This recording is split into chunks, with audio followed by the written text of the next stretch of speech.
While the Friday the 13th franchise has always featured plenty of plot holes, there is one nonsensical twist that almost derails the best sequel in the series, Friday the 13th Part 3. The Friday the 13th story started pretty simply. The 1980s original film saw a group of counselors revamp an abandoned summer camp, only for them to be picked off by Pamela Voorhees, a disgruntled mother whose son Jason drowned at the camp decades earlier. Friday the 13th's final girl Alice killed Pamela in self-defense, only to be accosted by the vengeful spirit of her son in a nightmare. This twist went on to derail the entire Friday the 13th franchise, whose plot-hole-ridden story centered around Jason avenging the death of Pamela even though she was already avenging his death and, clearly, he wasn't really dead in the first place. Despite this storytelling snag, however, the Friday the 13th sequels turned a tidy profit and earned the series a massive fan base. One of the strongest Friday the 13th sequels makes this plot hole far worse, throwing in a last-minute twist that ends up rendering the rest of the movie indecipherable. At the end of Friday the 13th Part 3, final girl Chris kills Jason and takes a canoe out onto Crystal Lake.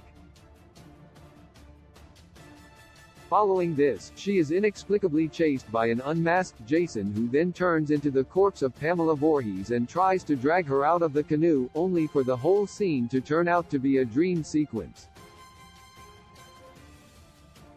This final girl's death is a cliché that the Friday the 13th series used in almost every sequel, before the moment was revealed to be a takeout dream sequence. The problem is, if this was Chris's dream all along, how did she know who Pamela was and what she looked like?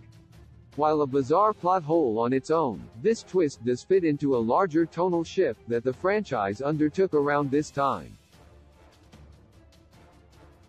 Friday the 13th Part 3's ending plot hole explained. Friday the 13th Part 3's ending could make sense if viewers assume that there is something supernatural going on and the nightmare wasn't just a normal dream, which then leads pretty well into the later Friday the 13th sequels continuing to revive an increasingly supernatural Jason.